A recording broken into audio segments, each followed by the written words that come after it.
హర్టాగ్ committee మొదటి ప్రపంచ యుద్ధం తర్వాత భారతదేశానికి స్వాతంత్రం ఇస్తారని, భారత ప్రజలకు ఎక్కువ అధికారాలు ఇస్తారని జాతీయ నాయకులు భావించారు.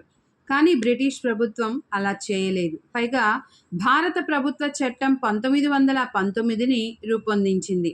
ఈ చట్టం ద్వారా ప్రభుత్వం ఎవరినైనా విచారణ లేకుండా నిర్బంధించే అధికారాన్ని పొందింది. 1919 జలియన్ వాలాబాగ్ మారణకాండ దేశంలో పెద్ద ఉద్యమానికి కారణమైంది. ప్రజలు ఈ అసంతృప్తిని చల్లార్చడానికి 1927లో బ్రిటిష్ ప్రభుత్వం సైమన్ కమిషన్ను నియమించింది. ఈ కమిషన్లో ఒక్క భారతీయుడు కూడా లేనందువల్ల భారతీయులు ఈ కమిషన్ను బహిష్కరించారు. లాలా లజపతిరాయ్, టంగుటూరి ప్రకాశం పంతులు గారు దీన్ని వ్యతిరేకించిన వారిలో ప్రముఖులు.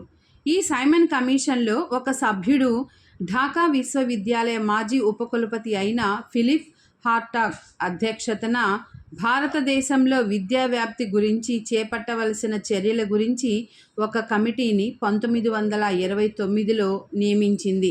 ఈ కమిటీ ముఖ్య ఉద్దేశం జన బాహుళ్యానికి కనీస విద్యను అందించడం, అంటే ప్రాథమిక విద్యను అందించడం, మాధ్యమిక విద్యను, విశ్వవిద్యాలయ విద్యను అందించడం గురించి సిఫార్సులు చేయడం ఈ కమిటీ ఉద్దేశం కాదు.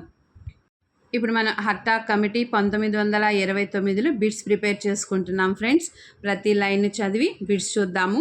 1927లో భారతీయులలో అసంతృప్తిని చల్లార్చడానికి ఏ కమిషన్ నియమించబడింది?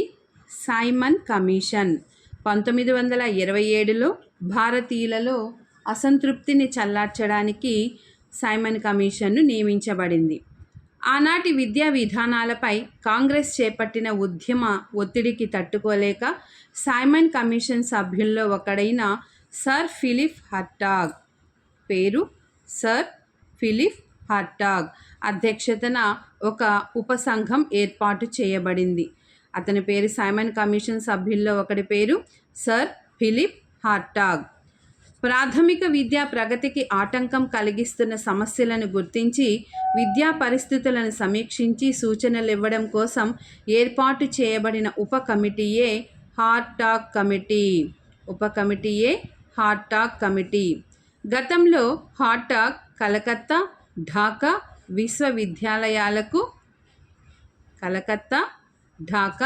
విశ్వవిద్యాలయాలకు వైస్ ఛాన్సలర్గా పనిచేశాడు. గతంలో హార్టాగ్ ఏ విశ్వవిద్యాలయాలకు వైస్ ఛాన్సలర్గా పనిచేసినాడు అంటే కలకత్తా, ఢాకా. హార్టాగ్ కమిటీ సిఫార్సులను చూద్దాము. ప్రాథమిక విద్యా వ్యాప్తికి 2 అవరోధాలను గుర్తించారు. ఒకటి వృధా, దీనిని అపవ్యయం అంటారు. ప్రాథమిక విద్య పూర్తి చేయకుండా మధ్యలో బడి మానివేయడాన్ని వృధా. తర్వాత నిలుపుదల లేదా స్తబ్దత, ఒకే తరగతిని ఎక్కువ సంవత్సరాలు చదవడాన్ని స్తబ్దత అంటారు. ఉపాధ్యాయ శిక్షణ కేంద్రాలలో ప్రమాణాలను పెంపొందించాలి. సామర్థ్యం గల వారిని ఉపాధ్యాయ వృత్తికి ఎంపిక చేయాలి. విద్యలో గుణాత్మకతను సాధించడం కోసం పర్యవేక్షకులను సంఖ్యను పెంచాలి. స్త్రీ విద్య చాలా అసంతృప్తిగా ఉంది కావున స్త్రీ విద్యా వ్యాప్తికి చర్యలు తీసుకోవాలి. ఉన్నత పాఠశాల స్థాయిలో వాణిజ్య, పారిశ్రామిక కోర్సులను ప్రవేశపెట్టి వాటిలో విద్యార్థులు విరివిగా చేరేందుకు ప్రోత్సహించి తద్వారా చదువుతున్న నిరుద్యోగులను తగ్గించాలి. సాడ్లర్ కమిషన్ సూచనల తరువాత విశ్వవిద్యాలయాల సంఖ్య పెరిగింది. అయితే వాటిలో విద్యా ప్రమాణాలు దిగజారాయి కావున విద్యా ప్రమాణాలను పెంచడానికి చర్యలు తీసుకోవాలి. స్థానిక అవసరాలు, ఋతువులను బట్టి పాఠశాల సమయాలు, సెలవులను మార్పు చేసుకోవాలి. సిఏబిఈ కేబ్ను పునరుద్ధరించాలి. సిఏబిఈను పునరుద్ధరించాలి. ఇప్పుడు మనం ఫలితాలను చూస్తున్నాం. హార్టాగ్ కమిటీ యొక్క ఫలితాలు. ఆర్థిక మాంద్యం వల్ల హార్టాగ్ కమిటీ సూచనలు అమల్లోనికి రాలేదు. 1934 సఫ్రూ కమిటీ వృత్తి విద్యా ప్రాముఖ్యతను తెలియచేసింది. 1935లో తిరిగి సిఏబిఈను పునరుద్ధరించాలి. 1937లో బేసిక్ ఎడ్యుకేషన్ను ప్రతిపాదించారు. ఇప్పుడు మనం బేసిక్ విద్యా విధానం దీనిలో కూడా బిట్స్ చూద్దాము. బేసిక్ విద్యా విధానం 1937. 1937లో గాంధీజీ అధ్యక్షతన 7 రాష్ట్రాల కాంగ్రెస్ మంత్రుల సమావేశంలో బేసిక్ విద్యా విధానం యొక్క ప్రతిపాదనలు చేయబడ్డాయి. గాంధీజీ అధ్యక్షతన 7 రాష్ట్రాల కాంగ్రెస్ మంత్రుల సమావేశంలో బేసిక్ విద్యా విధానం యొక్క ప్రతిపాదనలు చేయబడిన సంవత్సరం అని ఒకసారి అడిగారు. కాబట్టి సంవత్సరం 1937. ఎవరి అధ్యక్షతన అంటే గాంధీజీ అధ్యక్షతన. ఎన్ని రాష్ట్రాలు అంటే 7 రాష్ట్రాలు. ఏ విద్యా విధానం అంటే బేసిక్ విద్యా విధానం. చూడండి చాలా బిట్స్ వస్తాయి. ఈ యొక్క ప్రతిపాదనలు చేయబడ్డాయి. తర్వాత బేసిక్ విద్యా విధానాన్ని నయీ తాలీం విద్యా విధానం అని కూడా అంటారు. బేసిక్ విద్యా విధానాన్ని నయీం తాలీం విద్యా విధానం. తర్వాత బేసిక్ విద్యా విధానాన్ని వార్ధా ప్రణాళిక అంటారు. బేసిక్ విద్యా విధానాన్ని ప్రాతిపాదిక విద్య అని కూడా అంటారు. అయితే ఈ బేసిక్ విద్యా విధానము ఎవరి అధ్యక్షతన రూపొందించబడింది అంటే జాకీర్ హుస్సేన్ అధ్యక్షతన వార్ధాలో బేసిక్ విద్యా విధానం రూపొందించబడింది. బేసిక్ విధానం సహజ జీవితానికి, సాంఘిక సమతుల్యతకు, వృత్తి విద్యకు, విలువలకు ప్రాధాన్యత ఇచ్చింది. సీనియర్ విద్యార్థులచే తరగతులు నిర్వహించే మానిటోరియల్ పద్ధతి. ఇంతకుముందు క్లాసులో కూడా మనం చెప్పుకున్నాం. మానిటోరియల్ పద్ధతి అంటే సీనియర్ విద్యార్థులచే తరగతులు నిర్వహించే పద్ధతి. తర్వాత లక్షణాలు చూస్తే 7 సంవత్సరాల పాటు బాలబాలికలకు ఉచిత నిర్బంధ విద్యను అందించాలి. మాతృభాషలో బోధన జరగాలి. చేతి పని కేంద్రంగా ఉండాలి. చదువుతూనే పని నేర్చుకోవాలి. విద్య ద్వారా ఉత్పాదక శక్తి పెరగాలి. కుటీర పరిశ్రమలకు ప్రాధాన్యత ఇవ్వాలి. బేసిక్ ఎడ్యుకేషన్ను 1945లో నయీ తాలీం పేరుతో ప్రవేశపెట్టారు. నయీ తాలీం పేరుతో ప్రవేశపెట్టారు. అందుకనే బేసిక్ విద్యా విధానాన్ని నయీం తాలీం విద్యా విధానం అని కూడా అంటారు. తర్వాత సార్జెంట్ నివేదిక ప్లాన్ 1944. రెండవ ప్రపంచ యుద్ధం తర్వాత భారతదేశంలోని విద్యా స్థితిగతులపై ఒక నివేదిక సమర్పించవలసినదిగా భారత ప్రభుత్వ విద్యా సలహాదారు జాన్ సార్జెంట్ని నియమించింది. కేంద్ర విద్యా సలహా మండలికి తన నివేదికని సమర్పించాడు. దీన్నే మనము CABE అంటాము. కేబ్ అని central advisory board of education. Cab అంటే CABE అంటే central advisory board of education. దీనినే మనం సార్జెంట్ విద్యా పథకం అని కూడా అంటాము. ఈయన ప్రాథమిక స్థాయి నుండి విశ్వవిద్యాలయ స్థాయి వరకు గల అన్ని స్థాయిల విద్య గురించి సిఫార్సులు చేశారు. సార్జెంట్ నివేదికను యుద్ధానంతర పథకం అంటారు. సార్జెంట్ నివేదికను యుద్ధానంతర పథకం అంటారు. సార్జెంట్ నివేదికను తొలి భారతీయ విద్యా ప్రణాళిక కమిషన్. చాలాసార్లు బిట్స్ అడగడం జరిగింది ఫ్రెండ్స్. సార్జెంట్ నివేదికను తొలి భారతీయ విద్యా ప్రణాళిక కమిషన్ అని కూడా అంటారు.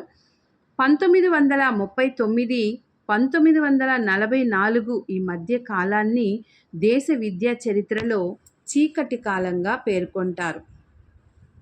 ఏమంటారు? చీకటి కాలం. రెండవ ప్రపంచ యుద్ధ అనంతరం ప్రభుత్వం 1944లో CABEని భారతదేశ విద్యాభివృద్ధికి ప్రణాళిక తయారు చేయమని ఆదేశించింది. 1944లో CABE విద్యా రంగంలో సంక్షోభాన్ని పరిష్కరించడానికి సమగ్రమైన విద్యాభివృద్ధి కోసం సూచనలు ఇవ్వమని కంపెనీ సభ్యుడు అయిన సర్ జాన్ సార్జెంట్ అధ్యక్షతన కమిటీని నియమించింది. కేంబ్రిడ్జి విశ్వవిద్యాలయ తరహా విద్యా విధానంలో విద్యను భారతదేశంలో అభివృద్ధి పరచాలని సూచించిన కమిటీ సార్జెంట్ కమిటీ. కేంద్ర విశ్వవిద్యాలయ తరహా విద్యా విధానంలో విద్యను భారతదేశంలో అభివృద్ధి పరచాలని సూచించిన కమిటీ సార్జెంట్ కమిటీ.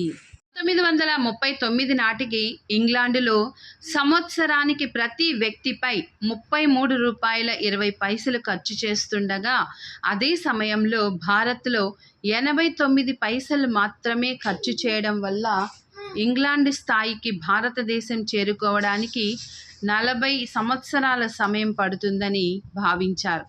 దీనిలో ముఖ్యాంశాలు చూద్దాము. పూర్వ ప్రాథమిక విద్య.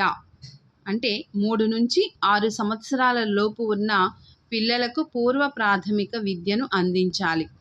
ఉచిత నిర్బంధ విద్య 6 నుంచి 14 సంవత్సరాల మధ్య పిల్లలకు ఉచిత నిర్బంధ విద్య కల్పించడం.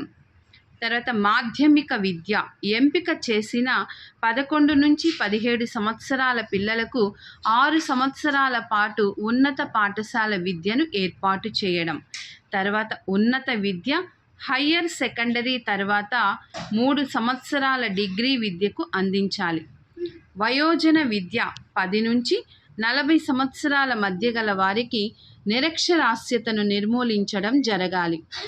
నెక్స్ట్ ప్రత్యేక విద్య శారీరక మానసిక వికలాంగులకు ప్రత్యేక విద్యా సౌకర్యాలను ఏర్పాటు చేయడం.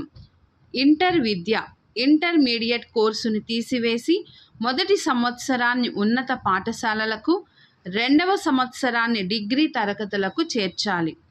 సాంకేతిక విద్య సాంకేతిక, వాణిజ్య, ఇతర విద్యా కోర్సులను ప్రవేశపెట్టాలి. నెక్స్ట్ ఉపాధ్యాయ విద్య ఉపాధ్యాయ శిక్షణ కార్యక్రమాలను రూపొందించి నిర్వహించాలి. ఉపాధ్యాయ సలహా సంస్థలను ఏర్పాటు చేయాలి. తర్వాత గ్రంథాలయాలు నిరక్షరాస్యత నిర్మూలన కోసం గ్రంథాలయాల స్థాపన జరగాలి. యూజీసీ దీనిని యూనివర్సిటీ గ్రాంట్స్ కమిషన్ అంటాము. యూజీసీ విశ్వవిద్యాలయాలను సమన్వయం చేయడానికి యూజీసీని ఏర్పాటు చేయాలి. ఎంప్లాయ్మెంట్ బ్యూరో నిరుద్యోగ సమస్యను తొలగించడానికి ఎంప్లాయ్మెంట్ బ్యూరోని స్థాపించాలి. వినోద కార్యక్రమాలు సాంఘిక వినోద కార్యక్రమాలను ఏర్పాటు చేయాలి. ఇవన్నీ కూడా ముఖ్యాంశాలు. తర్వాత దేశ చరిత్రలో సార్జెంట్ నివేదిక ప్రముఖ స్థానం ఉంది. పూర్వ ప్రాథమిక విద్యాస్థాయి నుండి ఉన్నత విద్యాస్థాయి వరకు ఒక సమగ్ర విద్యా ప్రణాళికను తయారు చేసిన ఘనత సార్జెంట్ కమిటీకే దక్కుతుంది. పూర్వ ప్రాథమిక విద్యాస్థాయి నుండి ఉన్నత విద్యాస్థాయి వరకు ఒక సమగ్ర విద్యా ప్రణాళికను తయారు చేసిన ఘనత సార్జెంట్ కమిటీకే దక్కుతుంది. అయితే తమ సూచనలను అమలు చేయుటకు గాను 40 సంవత్సరాల గడువు అవసరమని సార్జెంట్ నివేదిక పేర్కొంది. ఎన్ని సంవత్సరాలు? 40 సంవత్సరాల గడువు అవసరం.